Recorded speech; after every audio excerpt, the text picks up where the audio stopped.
Johann, I'm just going to say before you get started, please feel free to interrupt Tom at any point.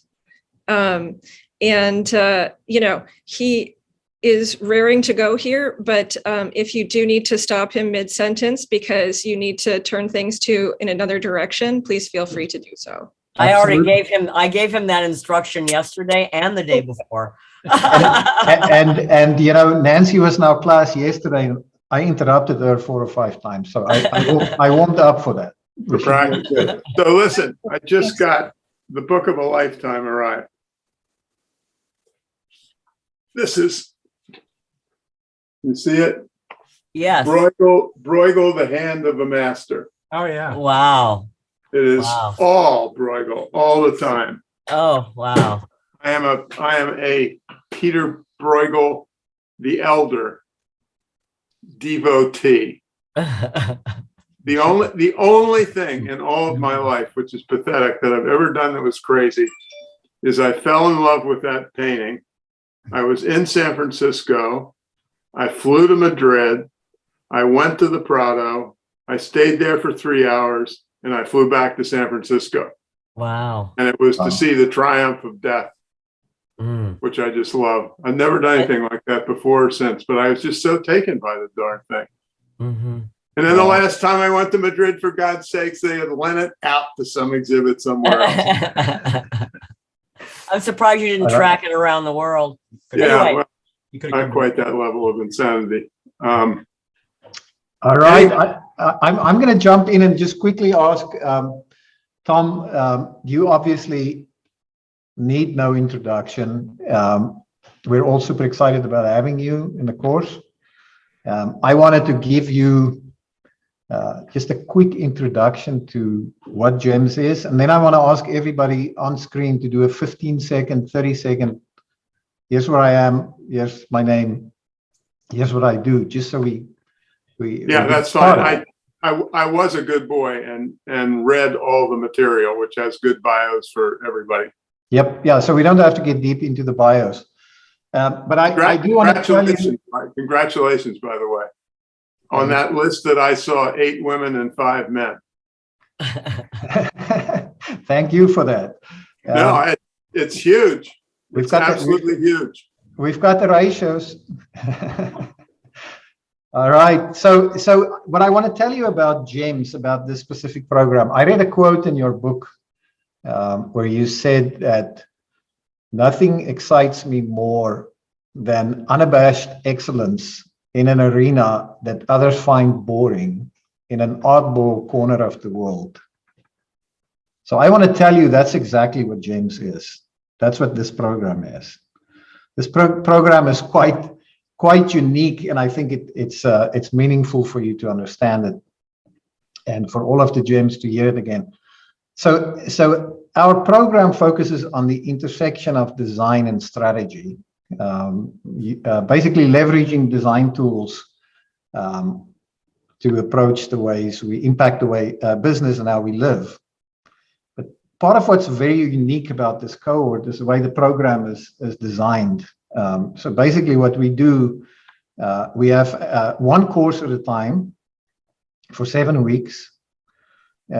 It kicks off with a weekend, with a 3-day weekend, usually in Paris, but also London, Copenhagen, Abu Dhabi, a couple of other locations where we have an intensive weekend. We spend a lot of time together. We bond, we go and do a cooking class, and we really dive deep into content. And then we're online after that for 6 weeks. So in the context of an accredited full graduate program, this is very far from the typical business school approach, and it works extremely well. Part of what is also fairly unique about this is we have a small cohort of 12 to 15 students at a time. And the students range all the way from superstars in their early 20s, mid-20s, occasionally a youngster can slip in, to people in their late 50s that want to reboot their careers. And we come from lots of different careers all over the world, wide geography. And students are graphic designers, architects, military officers, medical doctors, entrepreneurs, consultants. We even had a vice president of the Federal Reserve last semester. So very diverse, very diverse cohort of students. And so this creates a very unique academic environment in which our grounding principles are really stakeholder involvement, right? So from a design thinking perspective, our program comes from stakeholder involvement. And because we have such diverse stakeholders just in the class, the course actually becomes a co-created course, right? So I'm looking at it and I'm saying, I am the conductor to some degree, but the content is being generated real time by a diverse group of students with very different opinions. And so because of that, I think it's fair to say, compared to other graduate programs, our program is soft, to use your language. Our program is really soft, which makes it really hard. And so I think it's truly in line. Your book could not have been a better fit with what we actually do and what we struggle with. Also, part of our mantra is because we're a small cohort, get to know each other well, we really are not afraid to speak the truth. We're not afraid to have opinions. That's not always the popular opinion. We are willing to push the edges in our conversations.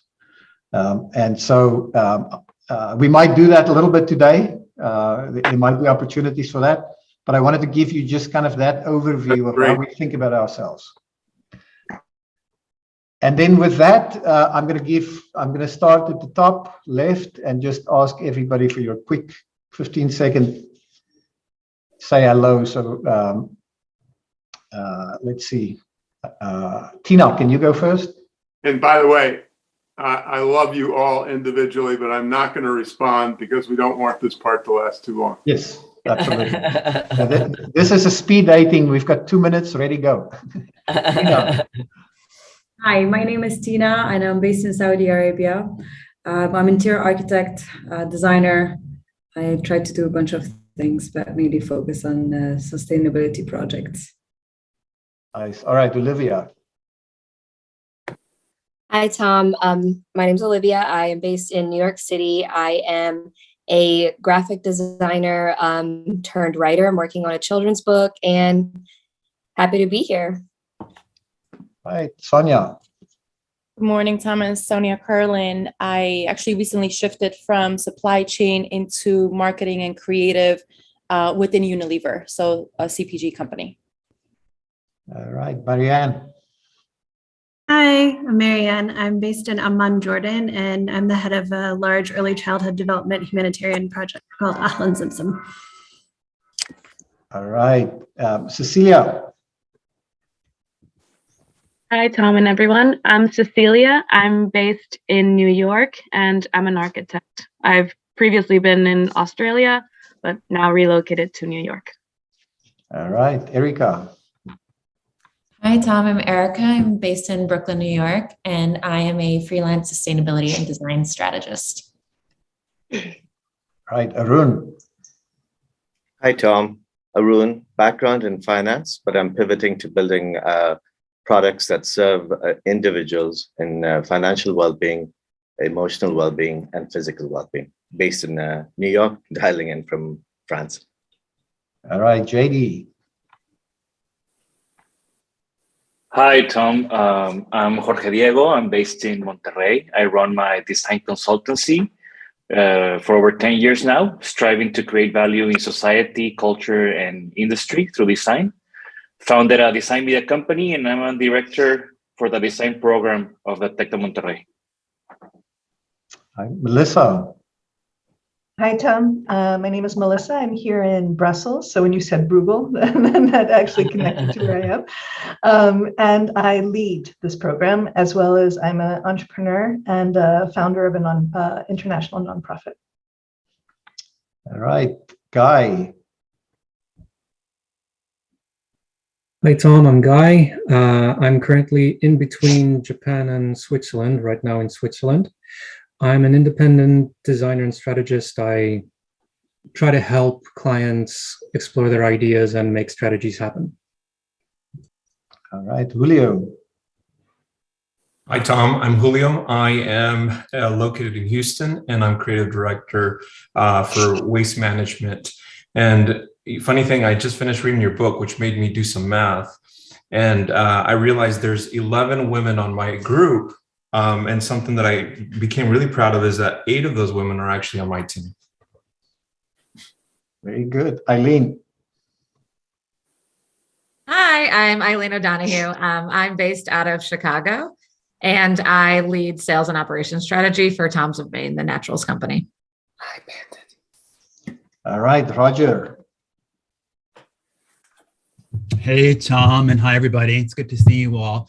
I'm Roger Mannix. I actually just taught this cohort right before Johann's getting them right now. My work is at the intersection of neuroscience and learning science, using play-based learning within organizations to foster emotional intelligence, kindness, and collaboration. All right, Selena. Hi, Tom, and hi, everybody else. I haven't seen your beautiful faces in a while. It's good to see you all. I'm based in San Francisco, and I am the design director for Social Finance, SoFi, which is a financial services company here in the city. Great to see you.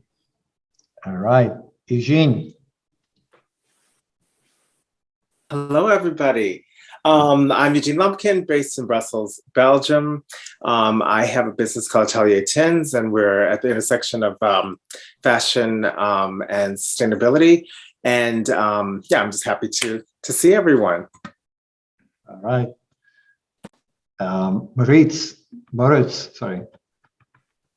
Hello, Tom. Hello, everyone. Good to see you. I'm Moritz Montañez. I'm from Mexico, and I am based in Paris. I'm the program director for the Strategic Design Management program at Parsons Paris, and also an entrepreneur. And I own a business called Manuvo that works at the intersection of culture and technology. All right. Jerron. Hey, good morning, everyone. Jerron Thomas. I'm currently in Charlotte, North Carolina. I'm a strategist who's looking at redesigning social and public institutions for marginalized people. All right, Mark. Hey everyone, Mark Menke was part of the GEMS 4 cohort based in New York City, and I lead high-touch executive communities globally for LinkedIn's Talent Solutions business. Lauren. Hello, Lauren Perkins. I'm currently based in Miami, Florida. I'm a serial entrepreneur turned tech executive. I just had an opportunity to teach innovation for the undergraduate cohorts last fall and had a great time doing it. And my day gig as the managing director at Microsoft for Startups. And Tom, I read your first book, The Circle of Innovation, when I was a teenager. So I was really excited to see this on the calendar. All right, Felicia. Hi, Tom. I'm Felicia Henderson. I'm based in Los Angeles, California, so it's really early for me, but excited to be here today. I'm a part of the GEMS 5 cohort that just finished our program in Paris. So, hey, everybody. I am a creative strategist, a technologist. I have my own agency where I am pivoting and to helping companies become more aware and inclusive and diverse. So championing a lot of that efforts on the side. All right, Leah. Hi, Tom. This is Leah. I am from Lebanon, dialing in from Lebanon. I'm an architect turned jewelry designer. And I started a company back in 2015 where we design bridal hair accessories. I'm part of GEMS 5, and it's so good to see everyone. Steve. Hello, Tom. Steve Goldburn. I'm based in New York. I'm the creative director for Hudson. If you guys travel, Hudson in the airports. I am part of GEMS 5, and we just, finished, graduated. Yeah, so excited to be here. All right, Carolina. Hello, everybody. So nice to see you. Well, my name is Catalina. I'm from Colombia, and I'm currently living in Sao Paulo. I'm actually moving from Washington, D.C. to Sao Paulo in this week. I'm an entrepreneur and I'm part of a family business that is called ProLab Cosmetics. We produce mainly hair cosmetics, but we also do private label and some other cosmetics. So nice to see you all, and really excited about this meeting. All right, Brianna. Hi, my name's Brianna, and I'm not a gem, but I am the person behind the gem social media. So I'm just peeking in for today. All right, Tanya. I think I went already. Hi, Hi, Tom. Sorry. Yeah, hi, Tom. This is Tanya. And everybody, I'm from San Francisco, and I'm currently at Accenture working as a design manager. All Great right. to be here. Nancy and Michael. I'm not going to introduce you again because We're these just guys are- audience. Yeah, we're part of the audience. All We're right, here to so support Tom. Yeah. so Tom, what we've done, I asked for some questions because we want to make sure we get enough in that was submitted in advance. And so there's a number of questions that I would like to throw at you, but and then we can see where it goes from there. And the first question, can you give us a recent example of your philosophy in action? A company or a person that you admire that's really implementing your philosophy? Well, I'm going to try to respond, but I want to say first, and remember this is coming out of the mouth of somebody who just finished his 79th year, I am blown away by those introductions. The backgrounds, the diversity, geographically, gender, etc. It's stunning. And so, you know, my answer to your question is the GEMS program. No, I really am. I wanted to say three things for openers. The second thing I wanted to say is related to the first. Having the first introduction come from a woman from Saudi Arabia almost brings me to tears. There's a long way to go, as she knows much better than I, but it is a wonderful, wonderful thing to have her presence. The other thing is, in response to something you said this is not an MBA program, if you will.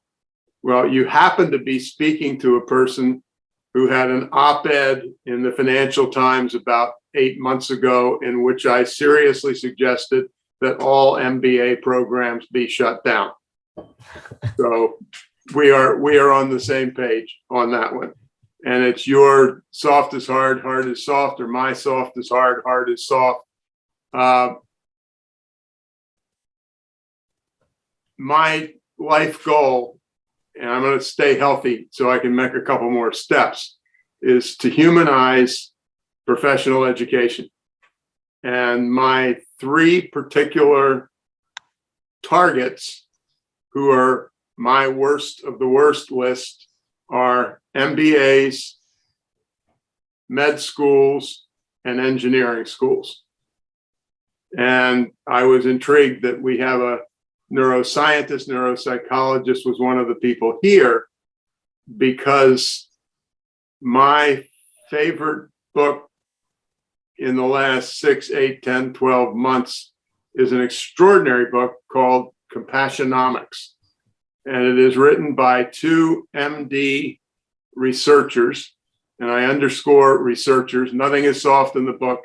These guys are, I have a PhD from Stanford, and I would call these guys tight-assed researchers, which is the highest praise I can give. And the one little item that I remember so much, and their numbers are to be believed, if a doctor is giving you some difficult news, and if he or she maintains, exact number here, 37 or more seconds of direct, uninterrupted eye-to-eye contact. The answer is complications go way down, length of hospitalization goes down, and there are about 3 or 4 other quantitative variables that make you, number one, weep and then get incredibly irritated, because that's not part of med school. That's not the selection process. It's not the course content. And I could say the same thing about the rest of the, I'm not going to waste too much time. I have 2 engineering degrees from Cornell, civil engineering degrees, as good as it gets. And my first job was as a young naval officer in Vietnam. The Navy paid my way through Cornell. And I got off a plane at midnight, and I was legally responsible for a group, meaning I was legally responsible for the life and death and care of 14 sailors. The amount of leadership training that I had at Cornell University, no rounding error, was 0. And I'm still, that was 1966. So 34, 21, 55 years later, I'm still pissed off. When I got back from my, and I will not use the language I'd like to use here, when I got back from my first deployment, I went to Cornell, I went into the Dean of Civil Engineering's office, I looked him in the eye and I said, "You effed me over." And I really meant it, even though I had a gorgeous time at Cornell. So that's my introductory response, mainly because I'm trying to evade your question. I haven't been on the road that much doing research. Hey, Tom, I think talk I'm going to give you talk about AAA. Talk about AAA. AAA is good. Yeah, great, Nancy. We're going to do 3 things. Brilliant. Holy smokes. It's very difficult for me to have a short-term memory that goes back as far as our conversation yesterday, but I will do it. I don't have an electric car. My wife does. She's a good person. I'm not. But I have a car with some complicated starting mechanism. And I had some little problems with it. And it was very, very cold. And the last thing I want to do is be stalled in very, very cold weather. And so I pulled my AAA card out and I discovered that it was expired about 3 years ago. Now, given my advanced age, when something like that happens, and I know given this group, they won't perhaps even understand the word, I use this thing called a telephone. And there was a number on the back of the card, and I called AAA. The woman I was speaking to, who was from New Jersey, and I ended up having a 15-minute conversation, and about 3 of it was the problem, and 12 of it was people not wearing masks in New Jersey, and so on and so forth. It was, and I asked her, Nancy, I got to take a jump, because the real point in the business sense is call centers can be fantastic. I hate to go back to the Navy thing, but when I was a young man, I wanted car insurance, and you're going to Vietnam, they're not exactly keen to give it to you. And so I went to this group called USAA, United Services Automobile Association. I've had over 50 years of experience, and they prove that total personalization is possible. I was having a chat with somebody at USAA a couple of years ago. I used to be a football fan. I'm really not anymore. And we were talking about exactly what you should talk about when you have a conversation about an automobile accident and the problems associated therewith. We were talking about the Dallas Cowboys and the San Francisco 49ers. And at one point I said, "Oh, shit." I said, "There is probably somebody standing behind you with a gun held at the back of your head saying, 'Get those productivity numbers up or you're out of here.'" And this guy responded to me, and he said, no. The deal is we are asked to stay online as long as we want, to chat with you as long as we can. It's not a matter of customer satisfaction. It's a matter of, we want you to be part of this whole USAA experience. And the answer is, I am 66, 34, 55-year patron of that insurance company. And you couldn't, but I just loved it so much. It was 2 people I mean, they couldn't rip me away. And, you know, I have had 3 accidents where in one case somebody was hurt, not badly at all, but there's no such thing as not hurting a person badly in an automobile. And they treated me just like a saint. They were far more worried about me and my mental health from this little accident than I was. They won the Shrink Award, the MD Award, and then, you know, they gave me a check to fix the problem. I do remember healthcare being healthcare. I had caused an accident and somebody lost their spleen. A youngster. It was a very easy operation and so on. I'm talking to my lawyer in San Francisco, and he said, "You're all right. Spleens in San Francisco cost $260,000." I thought, oh shit. It was like, I just had prostate surgery. I had to wait forever. I was talking to my doctor about it, and this is MGH, Massachusetts General Hospital. We were always at the top of the piles. And I said, what the hell is the problem? I mean, I know COVID is. And he said, you don't understand, Tom. You've just got a little urinary tract problem. The margins on heart operations are much higher than they are on the prostate. And, you know, and there it is. Welcome to healthcare, which has become just a monstrous bureaucratic affair with very few doctors who are encouraged to do 37 seconds worth of eye contact. There's another MGH guy, what in the hell is his name, who wrote a book, you may know it, you're so heavily involved in healthcare. It's called How Doctors Think. And the one thing I remember out of that book is he said, what is the best source of information for me about your problem, Tom? And I said, beats me. And he said, it's you. He said, if we have a 20-minute talk, 18 minutes and 30 seconds are going to be useless to me. And the 1 minute and 30 seconds is going to tell me everything I need to know. And he said, so, you know, here we go back to the hard-ass researchers. The hard-ass research, which he had, said that the average MD interrupts the average patient after 18 seconds. And I would give, as you know, again, Nancy, better than I would give my left and right arm to have thought that he was lying. Yeah. But I knew he wasn't. And it breaks my heart. I mean, the Compassionomics book, just to jump in here for a second, is well worth your read because it's a little bit of a slog in the middle because it's very statistical in the middle. But these are 2 practicing clinicians who were so undone by the lack of compassion in healthcare that they did research, heavy duty. And I think to all the things that you're involved with, if you look at the human factor and the value that those conversations bring, it's got to be true everywhere in life, not just in healthcare, but it's more dramatic in healthcare because it results in wellness or not. So, Tom, I totally agree with what Nancy just said. And I just want to add a couple of simple sentences. One of my things, and we'll undoubtedly talk about it more, is if you want empathy, hire for empathy. Hire for empathy, promote for empathy explicitly. And there is no reason not to do that.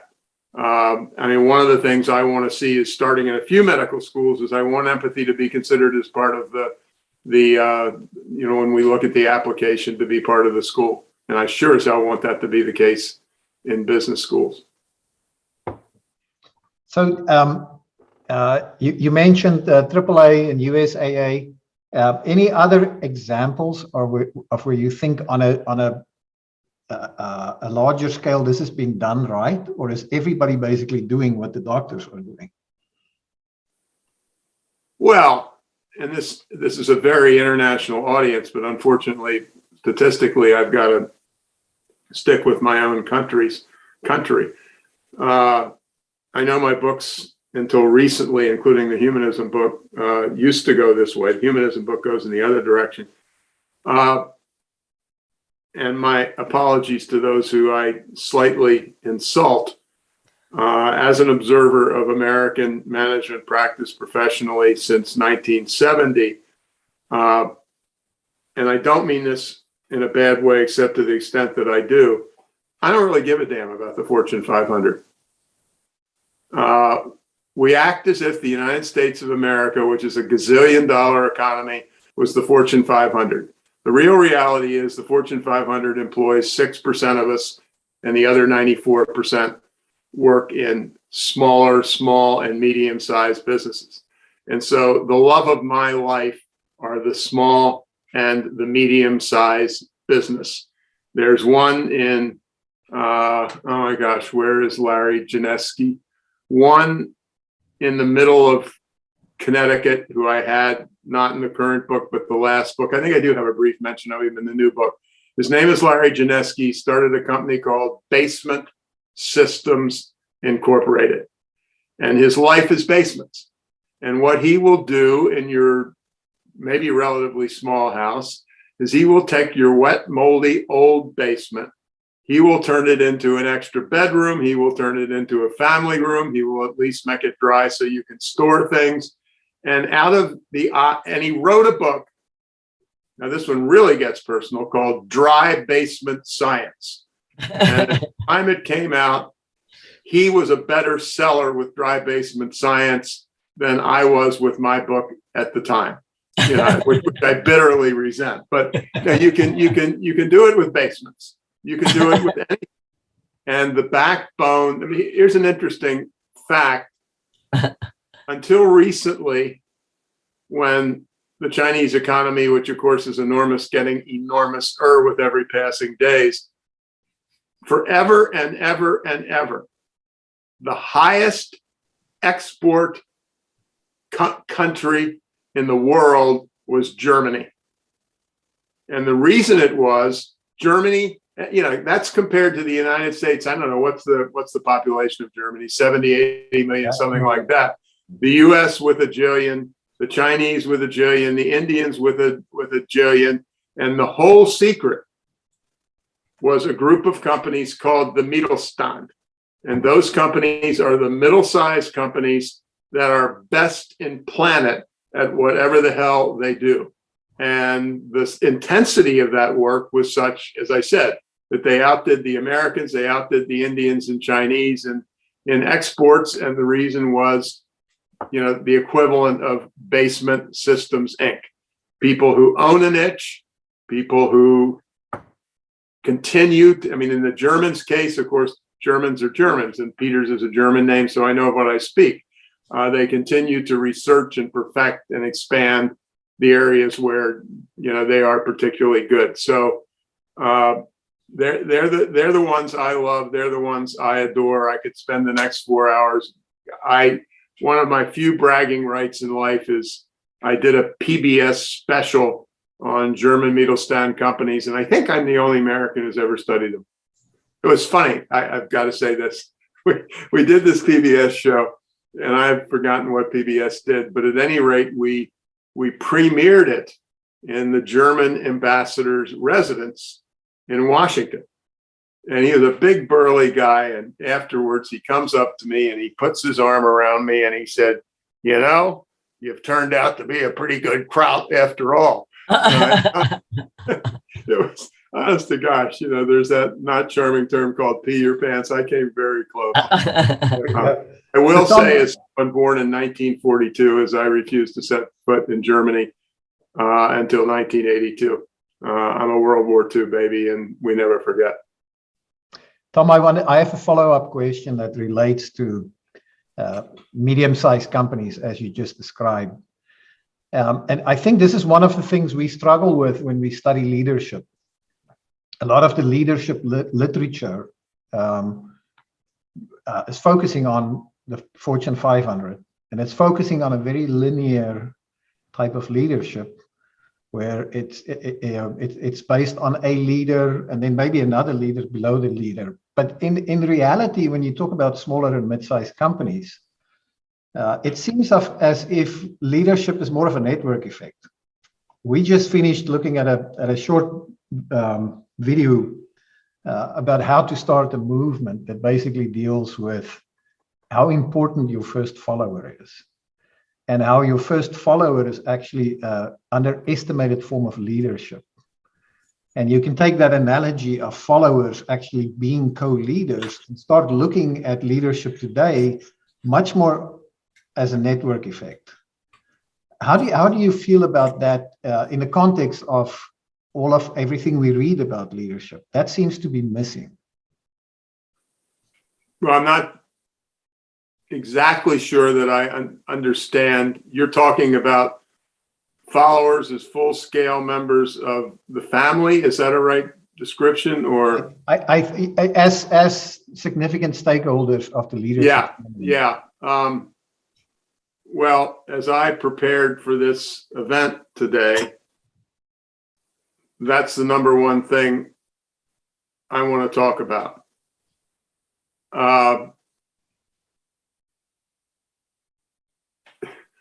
I'm going to flip it around and not answer your question and then try to answer your question.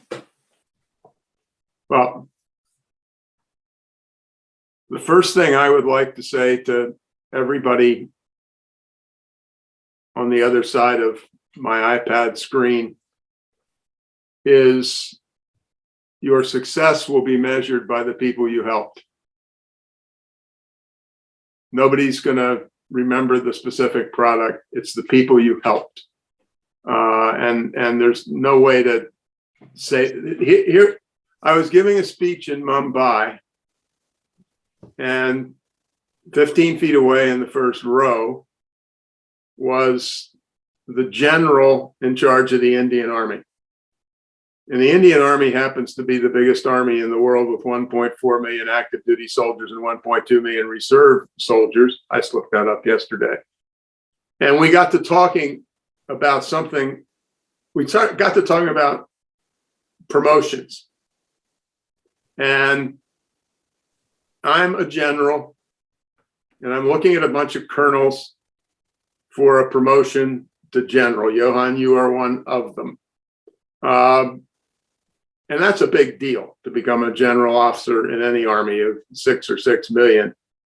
And this general looked at me and he said, when I am trying to decide between Johann and 7 other people, there is only one variable I'm interested in. And that variable is, I want to know the track records of the people who have worked for him over the last 25 years and the degree to which working with him for 2 years or 3 years was the biggest and most significant event in their careers and led them to begin to do miracle things. You are, and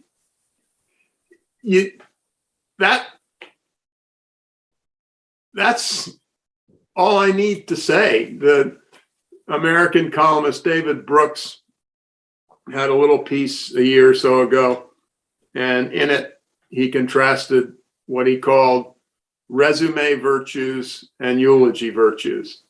And resume virtues are the formal accomplishments, the degree from MIT, the 17 promotions that you had, the book that sold a jillion copies. The eulogy virtues are pretty obviously what they say about you at your funeral. I mean, a million words want to come out of my mouth. My mother died in 2005 to get me into a little private school. She became a 5th grade teacher. We had a memorial service for her, and I had, of course, it was a brilliant speech, and other people had brilliant talks. What happened, which I am remembering today and will always remember, is when the last of the comments were over, I was surrounded by a herd.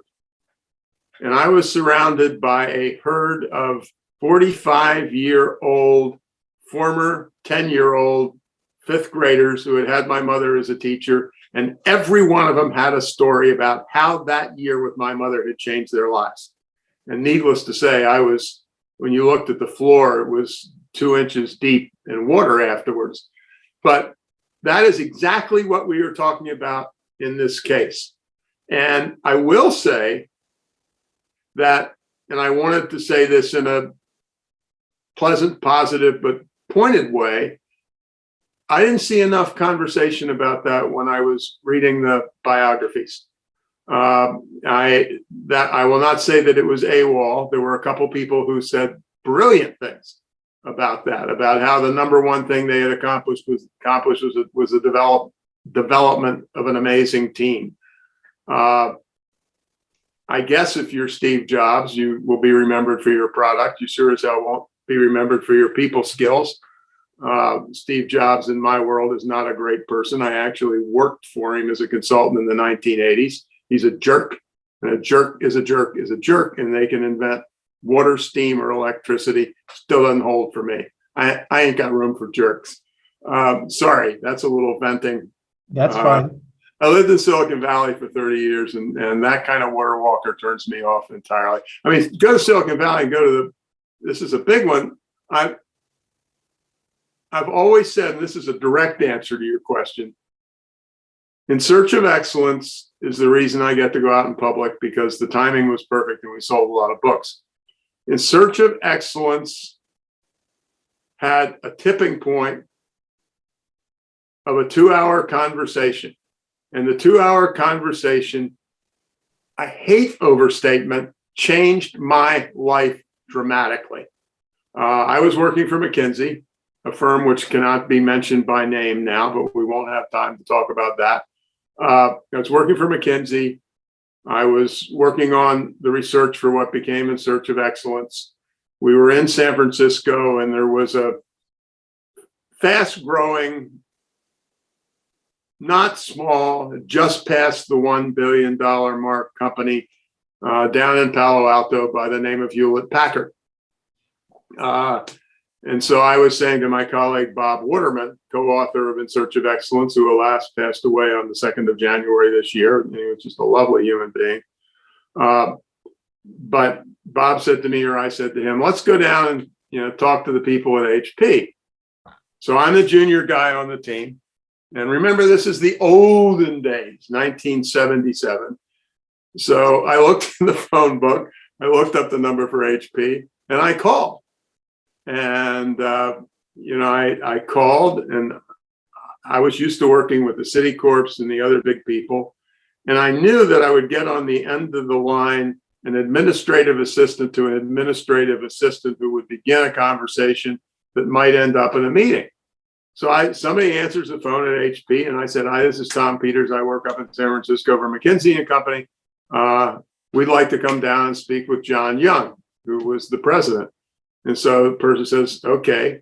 And there's a click, click, click of 10 seconds, 15 seconds at the most. This gruff voice comes on the line. This is John Young. What do you want to talk about? I mean, flabbergasted is such a trivial word by comparison. So anyway, John says, come on down. We come on down. Bob and I worked on the 50th floor of the Bank of America building in San Francisco, and up on the 51st floor were the leaders, all of whom drank their morning coffee handed to them by an assistant to an assistant on China that had been in Buckingham Palace for several years. And so, John comes out and met us, which we're surprised by, and takes us back to his executive office. And, we're waiting for something at least a little bit grand. His executive office for this $1 billion company, president thereof, was an 8-foot by 8-foot cubicle with walls that came up about 3.5 feet. So we were flabbergasted. So we're talking along, and then comes the magic moment. I can still see it visually. He introduced us to the HP way. That's another story, culture. But he introduced us to MBWA, and MBWA was managing by wandering around. And what MBWA means to me, literally and particularly metaphorically, is it means that leaders can be in touch. It means that leaders ought to be in touch. After another 20 minutes of conversation, John took us around. And, first of all, we went to some engineering. He was in the middle of engineering spaces. And he took us around and we stopped and talked to 3 or 4 engineers. He seemed to know most of them by name. It was the least stilted conversation I've heard in my life. There was no president versus 27-year-old engineer. At one point, I will remember this so well. I can see it. If I were a painter, I could paint it for you. There's an old fart at a terminal talking with a youngster in the corner. And John said, "Hey, somebody I want you to meet." And we said, "Fine." So he takes us over and he said, "Bob and Tom, I want you to meet Bill Hewlett." Excuse me, God. And there's Hewlett talking with a 27-year-old, and these are the old big screen computers, and they're pointing at something on the screen and they're talking about it like a 27-year-old talking to another 27-year-old. And we, as I said, we were on the 50th floor of the B of A. We didn't know that was humanly possible. But that hour, those moments changed my entire life. They said leadership can be intimate, leadership can be personal. Whether the company has 6 people or 60,000, it is possible for the leader to be in direct touch with the people who actually do the work. And I mean, that was ball game. And as you can see, I remember that comment. But I want to, and I don't want to pass up that Indian Army general, because I got off the track. I was on the track, but off the track in a way, because I was thinking about what I wanted to say today and spent a fair amount of time thinking about it. And I didn't think about MBWA. I thought about that Indian general. I thought about this guy who commands 1.4 million people, and he's trying to decide whether or not to promote Johann. He does not say, "How many battles did you win? Is there enough gasoline for all your tanks?" There was no mention of that whatsoever. There was no mention of strategy. There was no mention of tactics. There was a mention of who in the hell you have developed throughout your career. And for every single one of our colleagues who are here today, I will guarantee you, my mother's 10-year-olds or whatever it is, you will be remembered with the people you helped. That is your legacy. And it is the most, I said in Extreme Humanism, my recent book, I said, leading is the highest possible human achievement, because the role of the leader is to develop her or his fellow human beings. In a little company in Seymour, Connecticut that cleans mold out of a basement, in a 4-person shop that's doing alterations 10 blocks from where I am right now, or in a Hewlett Packard. I want to read something which I think I have on this. This is the hard and soft. I will read it quickly. I was shocked when I ran into it. It had come out of the Washington Post. And I titled this, "Google Gets a Big Surprise." I'm going to read fast. Project Oxygen data from founding between 1998 to 2013 shocked everyone by concluding that among the 8 most important qualities of Google's top employees, STEM came in last. Success at Google was all about soft skills: being a good coach, communicating and listening well, possessing insights into others, including others' different values and points of view, having empathy toward and being supportive of one colleague, being a good critical thinker and problem solver, and the list goes on. And then they did another parallel study of the most innovative teams at Google. And Google does something which disgusts me. People are classified as A players or B players. And I mean, there's no extent of extreme despair about that kind of crap. Anyway, the B teams were all more innovative than the A teams. And they were innovative more by a significant measure. The B teams listened to each other. They came up with ideas together, and which is rampant in a lot of places, but Silicon Valley in particular. The one big item they said that was the killer in A teams was rampant bullying. And I've seen 23-year-old engineers making $160,000 a year who just got out of the computer science program at Stanford and know that they were lucky enough to be the smartest person that God put on earth among 7 billion people. And they're all over the place. So, I mean, that's what I wanted to say today. I wanted to. I want to poke a little bit. It's all about the people you help. Period. And I want to talk about design because I'm not an expert at all. I'm an engineer, for God's sakes. I want to talk about it categorically about what I see as its importance, but it's important because of the humanism. But I really want to leave that one message behind. You are as good as the people you help. What'll bring you to tears when you are 60 is that somebody you worked with 30 years ago just did the most amazing thing in the world. Whether they became prime minister, whether they developed a great product, several people who introduced themselves are heavily involved in community affairs. I could go on about that forever. I do have to put one other little asterisk in because I'll forget it if I don't. I saw it in several occasions. In a few cases, I heard it in the brief introductions. In the X thousand words that I read, I did not see the word sustainability as much as I should have. I saw it, but I didn't see it as a blow-away concern in every type of business of every size, every day. And I hope that when I read, the GEMS equivalent 3 years from now, that sustainability will have increased its frequency dramatically, as will the stories of the people who you helped. So one of the projects that we'll take on is how do we write very creative resumes? So you guys both have 2 points here now. Remember to put this in your resume. The people you help and sustainability, because I can tell you, Tom, sustainability is at the core of this program. Two classes ago, they did sustainable business models.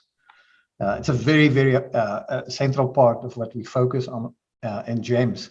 I did want to ask you, you had a moment of epiphany at HP because you saw something and you could put it in context of all of the other things you were seeing. I mean, that's the point at which GE grew to be the biggest company in the world and also was dividing people in A, B, and C groups, right? Yes. But you saw it in the context. So in today's context of education, our goal in our program, we always say that it's not about learning a bunch of facts. It's about making 1 or 2 or 3 key distinctions in this 18-month program that's going to also impact your life. It's about getting to a couple of moments of epiphany. So in the leadership context, why is it that this is not at the forefront of leadership education? Why is it that we're not talking about measuring success? If you have a company like Google that can, in such a statistical, accurate, objective way, demystify what leadership is about, why is that not what we're reading? Why is that not in all of McKinsey's monthly newsletters and in HBR and in university curriculums? Well, I'd start, which I hate to do, by being cynical. I would be shocked if Google paid any attention to what came out of those studies. Size kills. I just told you about a love affair with Hewlett-Packard. Hewlett-Packard got too big. They got too bureaucratic. They got too focused on acquisitions. Hewlett-Packard today doesn't make me slightly ill. They're just another big bureaucratic monster that exists out there. Mm-hmm. It isn't. I've always said in my seminars to people with big companies, take risks. You're in a giant company, you're going downhill, and the only question is, how fast will you go downhill? Why don't you have some fun on the way down? And it is a smart aleck comment, which I happen to believe. Well,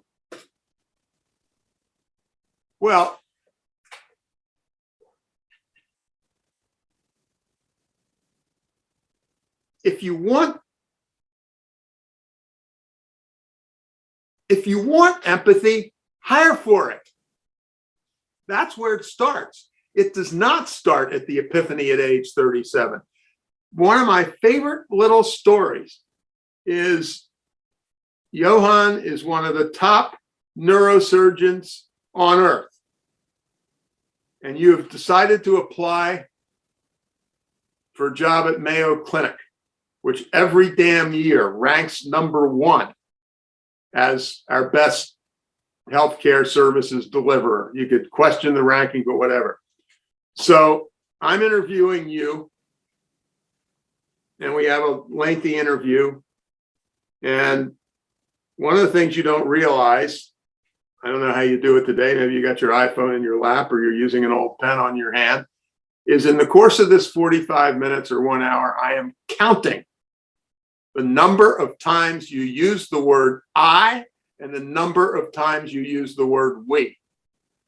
I had this idea to go do this. We developed this, my team developed this, and I don't give a damn if you are the best in the frigging planet. If the we's lose to the I's, you don't get the job, period. And it goes back to 1914. And Dr. Mayo in 1914 developed the idea of cooperative medicine, team medicine. And somehow they've stuck with it. There was a book called Management Lessons from Mayo Clinic, which is fantastic. And some woman surgeon who mid-career came to Mayo, and obviously she doesn't mean this technically, but she said, I am 100% more powerful as an MD at Mayo because everybody's here to support me. Everybody is here to support me. And so you want empathy? Hire for it. You want empathy? Promote for it. We always talk about look, the #1 asset in any company, and I think it could start with a car dealership that had 70 employees, and I only use that because if they had 70, they had 6 supervisors, roughly.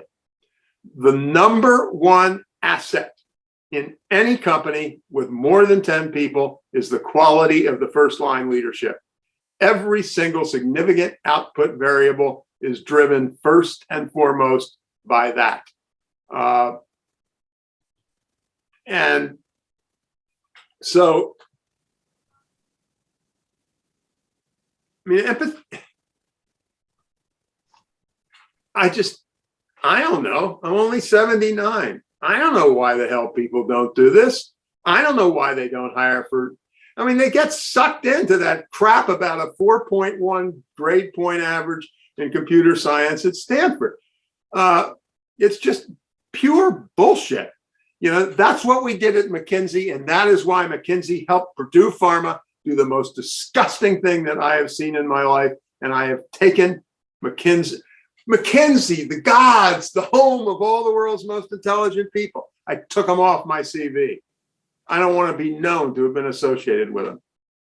For those of you who don't know the Purdue Pharma story, I obviously haven't got a million years of your time to waste. One of the things they did, I'm going to try to say this right because it's complicated. One of the things they did is they were selling opioids to big clients like CVS. One of the things that McKinsey developed, they want to sell CVS more and more, was a bonus program. And CVS, if one of their customers becomes addicted, becomes hooked, dies from an opioid, they get a $15,000 bonus so that they can do whatever the hell they have to do to pollute more. I mean, that is so contemptible. And part of it is that thing I said earlier. When I worked at McKinsey, we thought it was unmanageable because it had 2,000 people. Now it's got about 35,000. How does that happen? How do you lose your moral compass to that degree? And part of it, relative to your question, is because it's not the first thing on your agenda every single day. Because you're not doing your metaphorical Zoom or live MBWA. There's another little piece which is related, but I think it's right on the mark. That's in the book, and it's about a real amazing guy from Intel by the name of Dov Froman, who wrote a book called Leadership the Hard Way. But the one thing I remember was he said any leader's calendar should be 50% unscheduled. You are not paid to rush from meeting to meeting to meeting, but per what you just said, you're paid to be thoughtful. You're paid to anticipate things. You're paid to do MBWA, whatever it happens to be. That's the annoying part of all this. I said to somebody, I've now written 20 books. I'm as greedy as the next person. I would love you to buy all 20 because I will get then 20 times royalties from each one of the books. But the real reality is they say exactly the same thing. And there is a requirement. If you want to read one of my books successfully, you must show me a signed certificate of graduation from the 3rd grade, meaning age 8. There's nothing sophisticated in those books. You talk about big things like strategy. Strategies emerge. Strategies don't. The whole reason we wrote In Search of Excellence was McKinsey was obsessed with strategies, and Bob Waterman and I were obsessed with implementation. One of my favorite one-liners that's in the current book was the 4-star American general who commanded all the troops at the D-Day landing, all the American troops.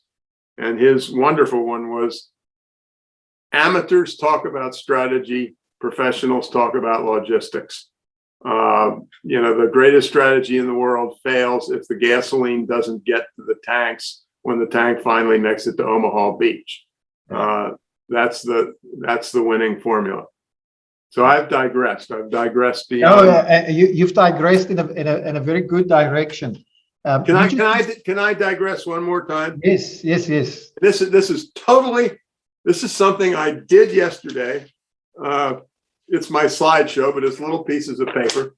There's many of you are involved with marketing, product development, and I am now going to pay my fee. I'm getting no fee, of course, but if I had, I am, with just the next couple of minutes. And there's my formula. Can you read it? A little bit to your left. My left. Sorry, no. Other side. Other way. And a little up. Equal and a little bit. B equals BE and O equals AM. Okay. I just made every single person who's listening, who's watching us, I made them rich. All right. I'm so pissed off about this one. Here's the strategy. W equals BE. What does that mean? Women equal buy everything. O equals AM. What does that mean? Old people have all the money.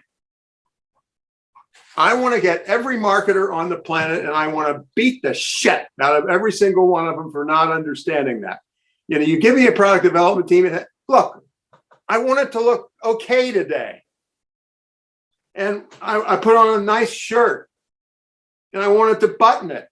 I'm 79. My fingers are arthritic. I can't button the shirts. Give me some goddamn buttonholes or snaps so I can do it. You don't give a shit. And guess what? I got the money. And guess what? Statistically, I'm going to be around for a while. I just simply do not get it. The focus should be on women. The focus should be on old. We have all the money. It's just bizarre. There was one thing that I saw recently, and it was in the US, $22 trillion of wealth is going to transfer to women. We're boomers. I'm a before boomer. We do the world a favor. The men get out 7.3 years earlier than the women do. But this massive sums of money, and the average marketing team has an average age of 32 or 27 or 26. Give me some 50-year-olds, damn it. Or give me a couple of 60-year-olds who have button problems the way that I do. And the women's market is the same. It is worse than it was, but it is not what it ought to be.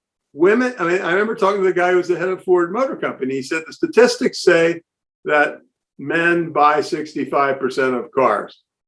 We did the real market research, and it says, men are still men. They still have their asshole ego. And so they sign the contract to buy the car, but the woman makes the purchase decision on what the hell car is going to be bought 85% of the time.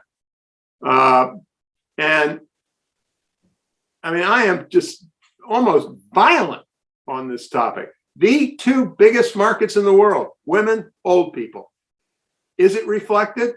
It's better than it was, but it's not reflected to the tune that it ought to be. So is that the follow up on that. Now I'm going to be a real SOB. So here's my women's description. Women buy everything, make all the purchasing decisions, and they're going to live a long time. Women have the control over all the money. Women are better leaders. Educating girls is the #1 success factor for development in every country on earth. I'm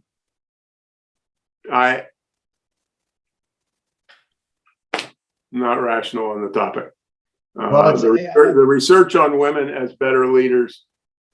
My favorite one, though, this wonderful book came out. Luann Lofton is the writer. And the title, I mean, this is one of the 10 best titles in the history of books.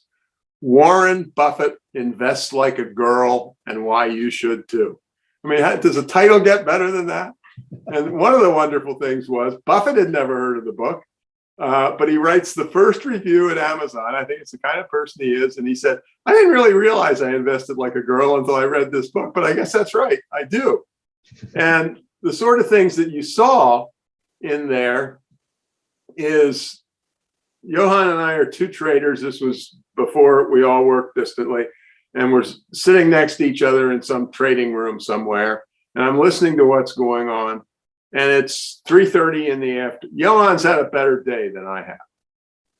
And that just doesn't really work for me. It is 3:30. Between 3:30 and the 4, I am going to make totally emotional, stupid purchasing decisions because I'm going to walk out of there at 4 o'clock with more money than Johann. And, you know, women buy, on average, always on average, I'm trained in statistics. There is a bell-shaped curve. There are fantastic male managers. There are shitty women managers. But on average, looking at the bell-shaped curve, women don't do that. But I mean, God, you know, I met her. She's at Motley Fool in Alexandria, Virginia. I met her one time and I said, you know, best book title, at least if you're in the business world, that's ever come out. Yeah. Excellent title. Tom, I want to ask you. Buffett proves that you can be Buffett and not be a jerk. Yeah. Yeah. Well, that's absolutely true. You mentioned the term moral compass just a little bit ago. So how do you feel about the environment we're in the US and globally, but where making decisions that are grounded in a common moral compass as leaders, right? The direction we take as leaders, because part of what you've described here, both as it relates to marketing, to old people, and women in leadership, and companies not listening like Google, it seems like there's an underlying disconnect with what guides us. Where do we want to go? Are we losing our moral compass? Is our values getting fragmented? Why would we not listen to things that absolutely make sense? Well, I'm going to be evasive. I'm working with a guy now who's independent, but he's a long time, you would know his name, New York Times reporter. And I was talking to him last week and he said, I can't read the New York Times anymore. I can't deal with the stories that are in the paper. Every day I make an ironclad promise to myself, this is the day where I'm not going to read the news. I don't know how to answer your question because it should be the centerpiece of every adult's life. After all, we are still in January. We are less than 13 full months after the worst day in the history of the United States of America. To me, January 6th outranks Pearl Harbor in terms of threat to our country. I just can't comment on it because, first of all, I will become even more of an emotional wreck than I am every day. And I don't think I have anything special in terms of what I do professionally, and discussions like this. You got it exactly right. Developing people, caring. I can certainly do that within my 7-person department, my 70-person company. And I believe that every company has at least equal or beyond their responsibility to their customer is their responsibility to the community. And the community is at large with sustainability, et cetera. And community means I've got 74 employees. The community means the communities in which each of those 74 people live, be it a community of 6 million or a community of 66. I can't talk about it because it is, I don't even think it's enough to say, which is what I would have said maybe a year ago or 2 years ago. We can do the absolute possible best that we can with our situation. And I believe that. And I've said it in the last X number of minutes. With our responsibility to be great community members in that way that I just said, to be extraordinary in ensuring that every person who worked for us walks out of our employment, temporary or permanent, having grown. But that doesn't fix January the 6th. Yeah. And so, I mean, I can have a 3-hour discussion, and I can be very, very sorry that I drank too much and had to stop drinking in 2005 and can't drink now in 2022 when it really matters. But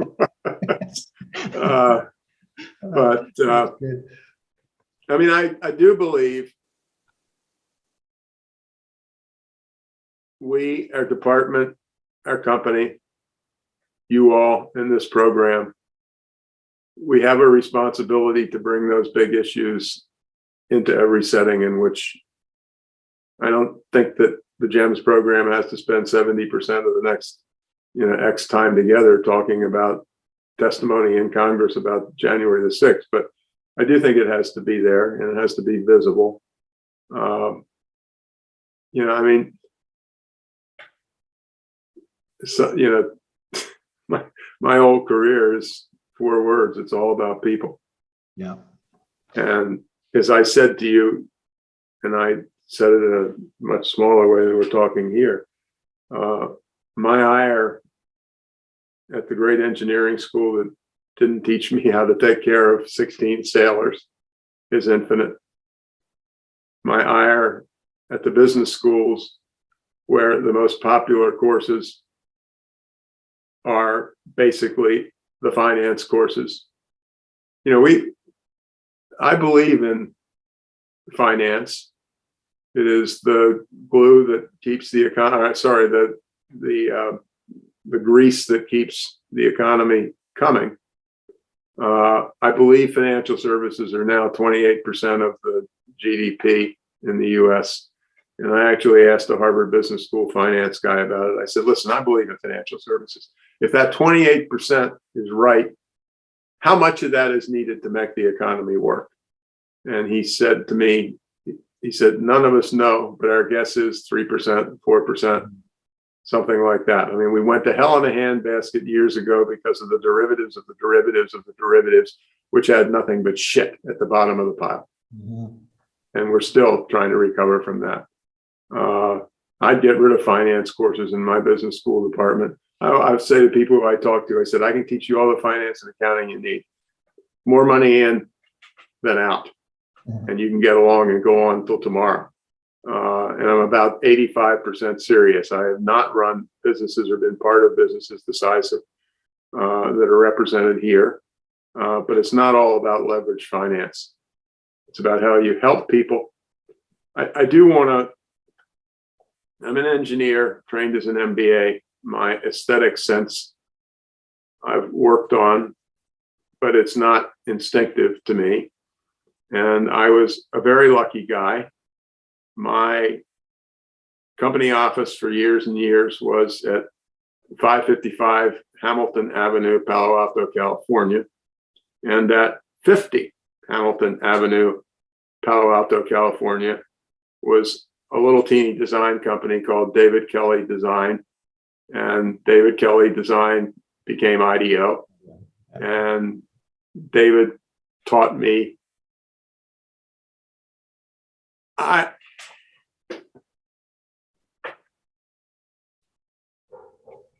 know I'm talking with pros, so you'll have to excuse my amateurism. I have two favorite quotes about design.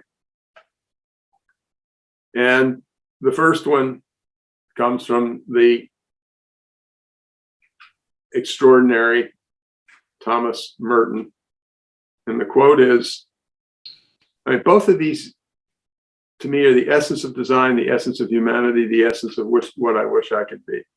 The peculiar grace of a Shaker chair is due to the fact that it was made by someone capable of believing that an angel might come and sit on it. And the second one comes from a wonderful book called Boys on the Boat. And it's about a 8-person crew, American crew that won the Berlin Olympics in 1936. And it's about he in this is a fellow by the name of Pocock, who was the boat designer. He said for him, the craft of building a boat was like a religion. You had to give yourself up to it spiritually. You had to surrender yourself absolutely to it. When you were done and walked away, you had to feel that you had left a piece of yourself behind in it forever, a bit of your heart. As far as I'm concerned, and maybe you could talk me out of this, there's a total design focus in what you guys are doing. I'm not a Parsons person, but I have a son who went to RISD, so I got a little qualification there. He's a painting major, incidentally, absolutely no commercial value to that measure, and he's doing wonderful things. God bless him.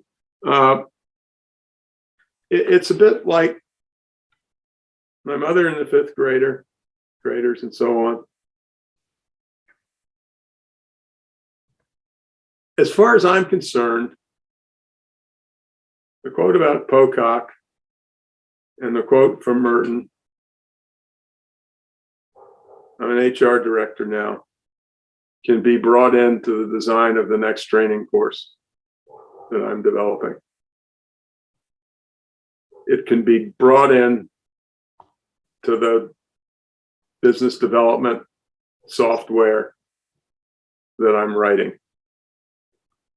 It can be brought in, obviously, to any hard product or service. And I honestly believe, to lay down a challenge with some anger,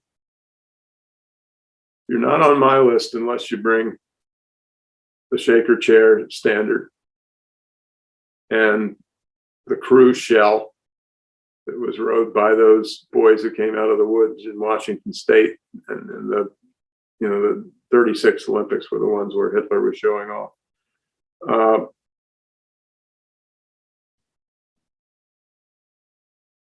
I think it fits. I would like to have somebody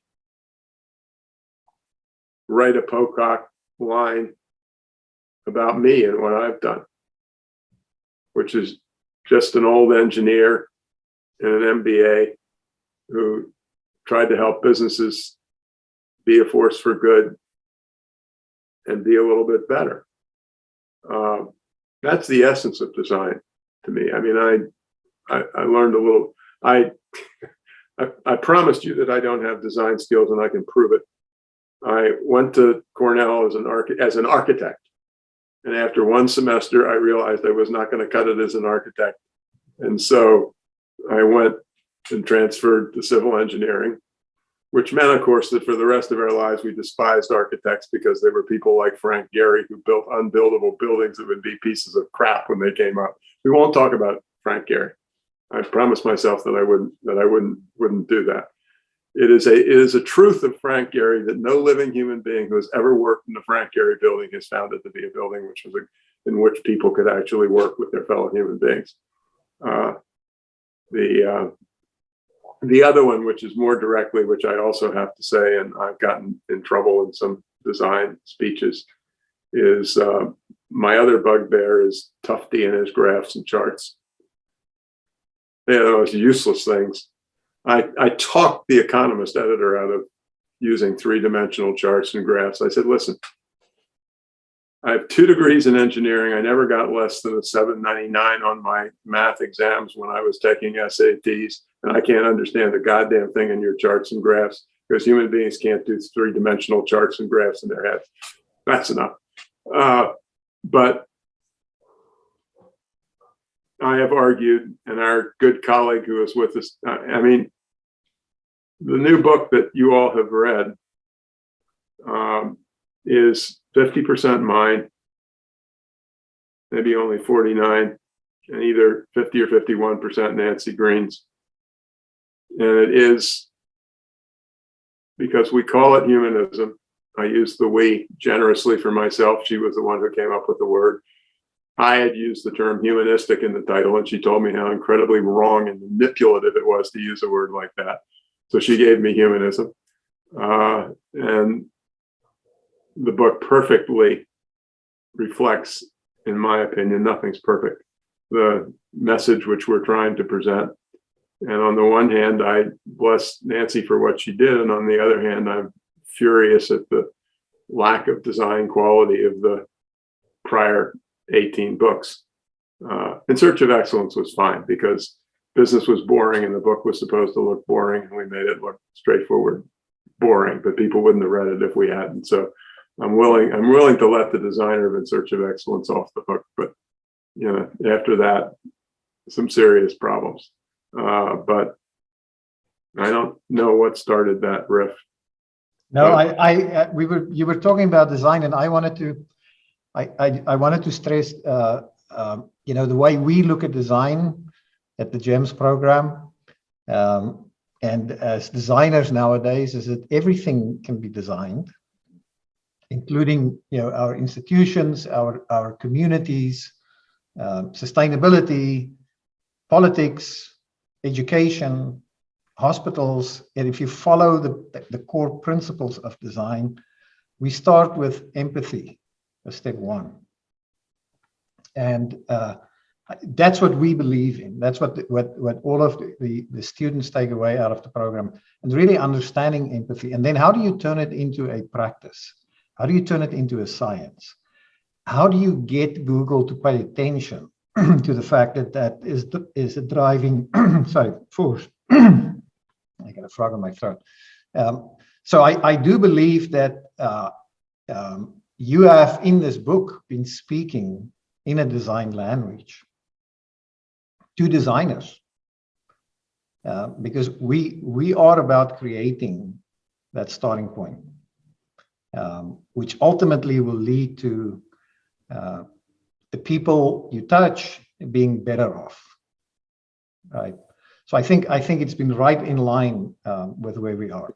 My only disagreement with what you just said is the companies as big as Google and Facebook are beyond help.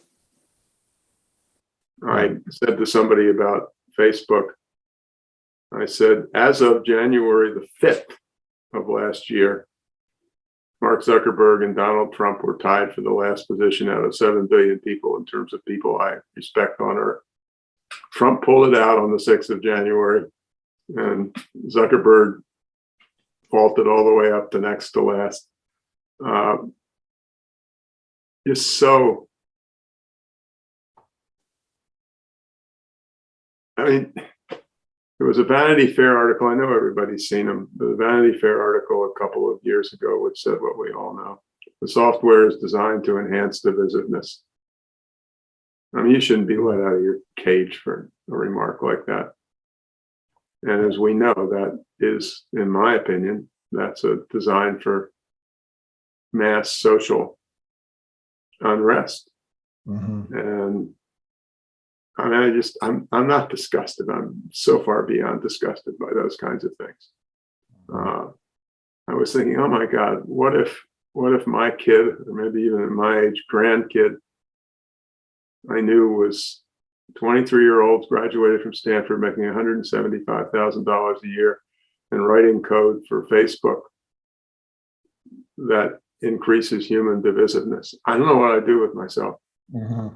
I would still love my kid, but I really think I might reach for the euthanasia pills, and I mean that.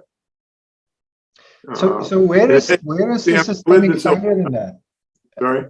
Where is the systemic failure? Why is this? What is broken in the system that this happens and it continues to happen? How do we fix it? We've got young people that's ambitious to create a better world. Yeah.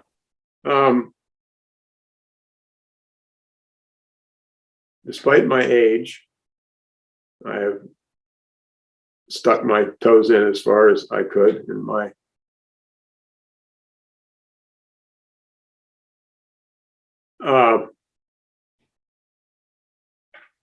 I don't like one variable answers. He said, about to give a one variable answer. I think a big part of it is social media. I think we have to get our arms around it somehow. I mean, you know, these horror stories about teenage girls thinking that everybody else was beautiful and they weren't, and the suicide numbers have gone through the roof. The divisiveness. I mean, it's fascinating for me. My great passion, which has been followed by checkbook writing, and my belief in the United States of America is to a significant degree based on the First Amendment. And it's a long story that nobody here is interested in. And I'm not alone. There's some people who are much smarter than I. I'm wondering about it now. I'm really wondering about it. Or what constitutes yelling fire in the movie theater, which incidentally, I understand the Supreme Court turned that one over a few years ago. And so you now can yell fire in a movie theater.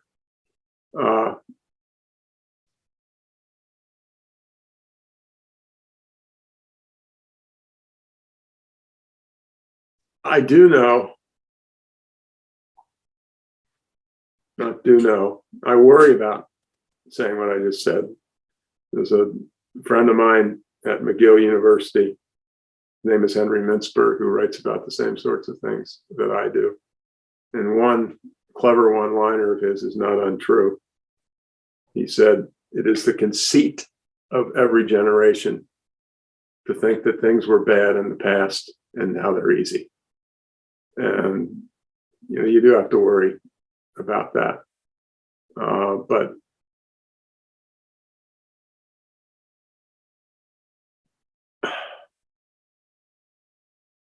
you know, the ability to, from what we've been able to read, which is just the tip of the iceberg, the ability to initiate unrest, of which January the 6th was one example. I don't think it could have happened on the telephone. Hey, it could have. What the hell do I know? We certainly have had riots before, and we'll have riots again. There are many days when I'm glad I'm 79 and not the age of our dear colleagues who are watching this. Yeah. I have complete empathy. I was checking into the local hospital for a CAT scan. That's what you do when you're 79. They're the CAT scan days and the other days. And it wasn't busy for once. And there was a young woman who was doing a check-in. And wherever I run into people, I always end up having lifelong discussions with them. And she said, well, my husband and I have decided not to have children. And I said, A, it's none of my business, to be sure.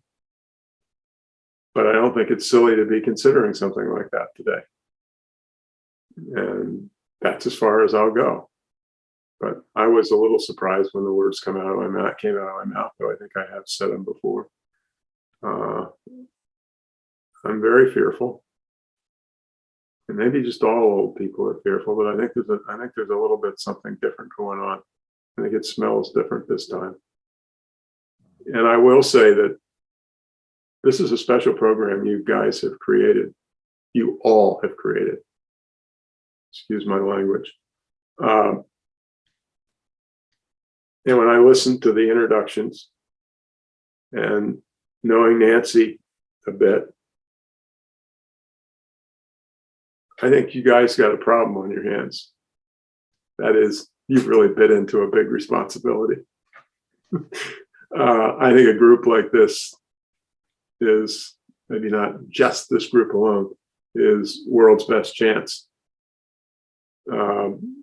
It's not that this is a pick of the litter and all that sort of stuff and the privileged class and so on, but this is special. And Parsons is special. And I hope that what comes out of this program, events your life and the people you affect, will put these items at the top of the list. And that they will.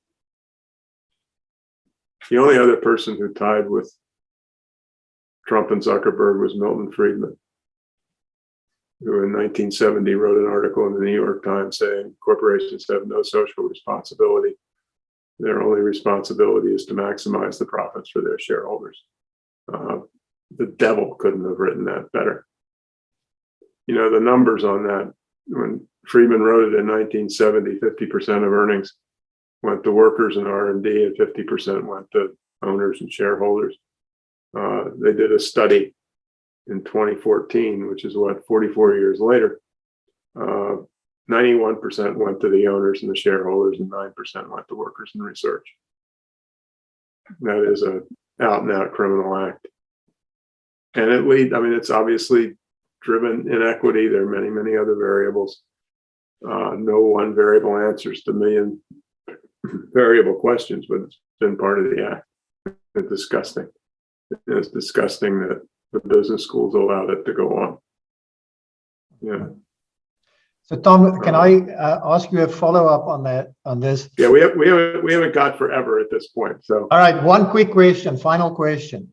So what do you feel optimistic about when you look at what's going on? What should we feel optimistic about and our students at this point in their lives?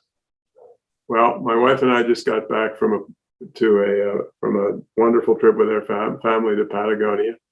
And I feel very optimistic about my 10-year-old granddaughter, Zoe. That's not a small part of the answer. We do need to, for people like me, one of my neighbors is the woman who started Masterpiece Theater. And she said to me at one point, have you ever taken a day off? And I said, not yet, but it could happen. My mother drove me beyond belief. Take days off, enjoy the world, be part of the world. There are limits to being driven. I'm optimistic about GEMS. I'm optimistic that you all who are, well, everybody in the program is a leader to an extraordinary degree, that you can make your life different on these dimensions and that you can help the world a little bit. At the very least, we can make our 6 square feet a little bit better and a little bit more humane and a little bit more caring and a little bit more thoughtful. That's doable. It ought to be part of every decision. You know, from do we do what Tom does and need something and immediately go to Amazon and then watch the little thing that he bought be packaged in a huge frigging box loaded with bubble wrap. That's a direct attack on the planet. And I know I do it. My wife despises it and comes after me, and I'm not quite as bad as I used to be, but that's not a trivial thing to do that. And I don't even push the button that Amazon gives you, which allows you to have all your weekly packages delivered at one time. And a lot of people think that way, and it's one of the reasons it's too hot in a lot of the world.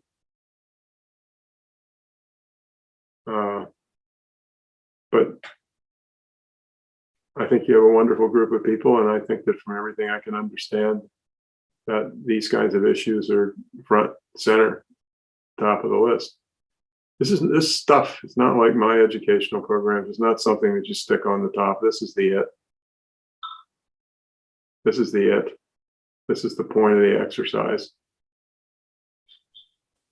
And so at any rate, I wish every single human being who is here extraordinary success, and I'm 79, and you damn well better make the world a little bit better for my 10-year-old granddaughter, or I'm going to feel like I wasted the last 2 hours of my life. So don't screw it up.